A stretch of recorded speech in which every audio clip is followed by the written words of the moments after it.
নমস্কার বন্ধুরা, দীপার রান্নাঘরে সবাইকে স্বাগত জানিয়ে আজ নিয়ে চলে এসেছি আমি মোচার একটা দারুণ স্বাদের নিরামিষ রেসিপি।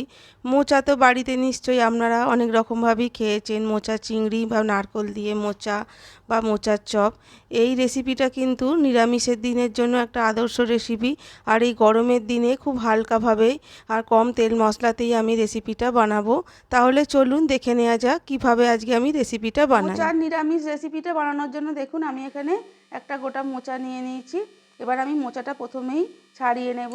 আর এই দেখুন, এই যে মোচার ভিতরে এই অংশগুলো এইভাবে আগে হাতে করে ছিঁড়ে নেব, নিয়ে এইভাবে রেখে দেব।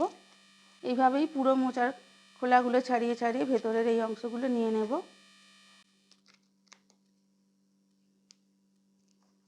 দেখুন, এভাবেই পুরো মোচাটাকে কিন্তু আমি ছাড়িয়ে নেব এই অংশগুলো।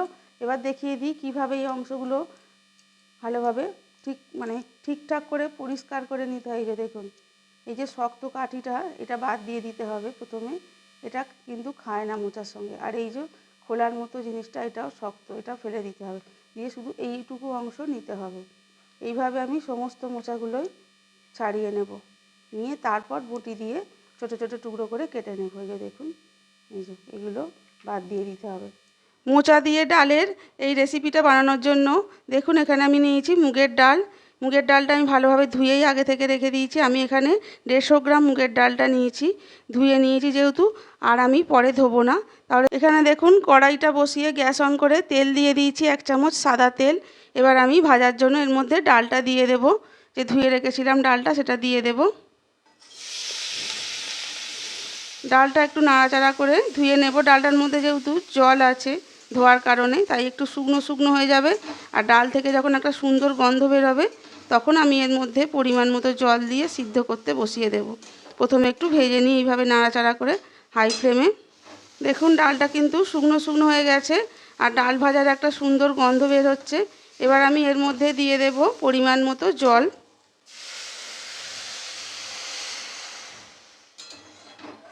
মুগের ডালটা ভালোভাবে সুসিদ্ধ করে নেব। গ্যাসের ফ্লেমটা এখন আমি লো টু মিডিয়ামে করে দেব। দিয়ে মুগের ডালটা আমি ভালো করে সিদ্ধ করে কড়া থেকে ঢেলে রেখে দিয়েছি।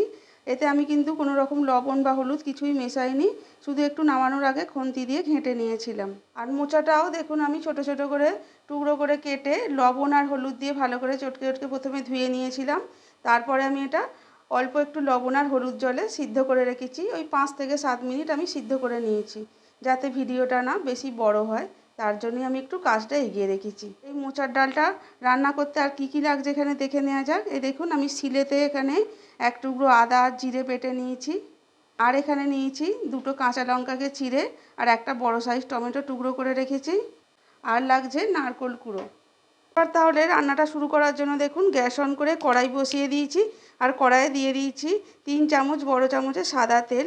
এবার তেলটা গরম হয়ে গেছে, তেলের মধ্যে প্রথমেই দিয়ে দেব এই যে একটা তেজপাতাকে 2 টুকরো করে, আর দিয়ে দেবো একটা শুকনো লঙ্কাকে 2 টুকরো করে, দিয়ে দেবো গোটা গরম মশলা যেমন লবঙ্গ, দারচিনি আর এলাচ, আর একটু এখানে সাদা জিরে দিয়ে দেব।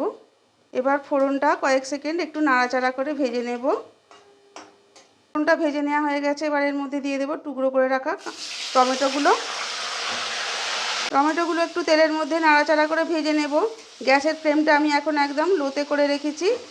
টমেটোটা যতক্ষণ একটু নরম হয়ে যায় ততক্ষণ একটু ভেজে নিতে হবে।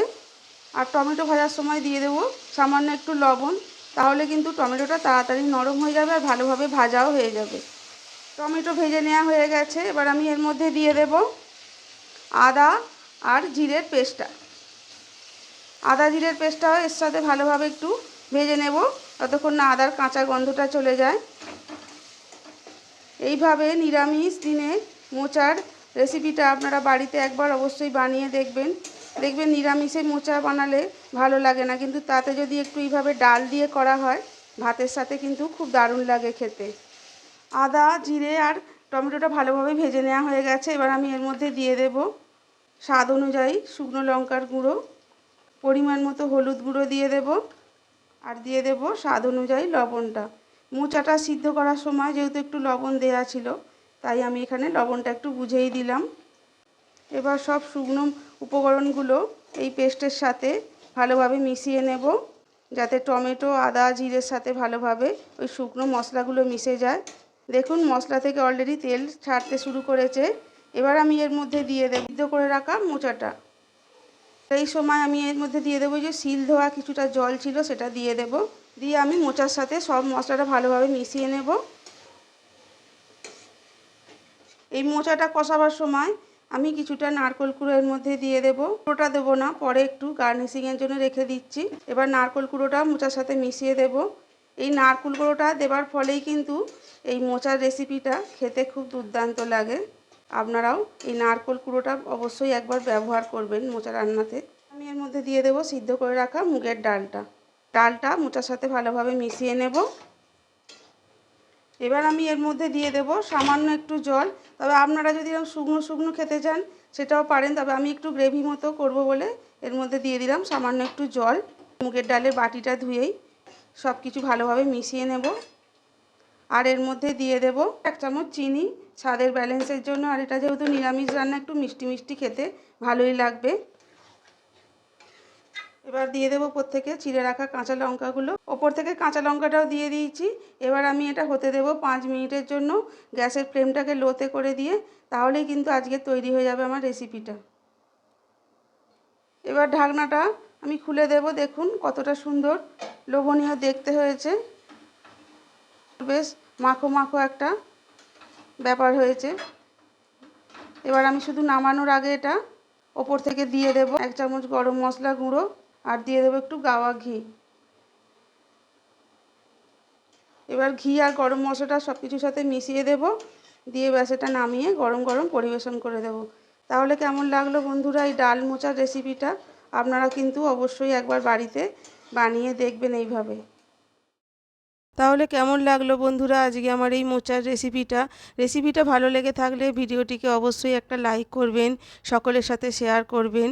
আর আমার চ্যানেলের এরকমই নিত্য নতুন রেসিপি সবার আগে পাওয়ার জন্য চ্যানেলটিকে প্লিজ সাবস্ক্রাইব করে রাখবেন, পাশে থাকা বেল আইকনটি প্রেস করে। তাহলে আজকের মতো এখানেই শেষ করছি।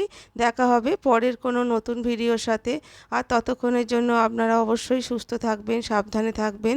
আর ভিডিওটা প্রথম থেকে শেষ পর্যন্ত দেখার জন্য সকলকে অনেক অনেক ধন্যবাদ।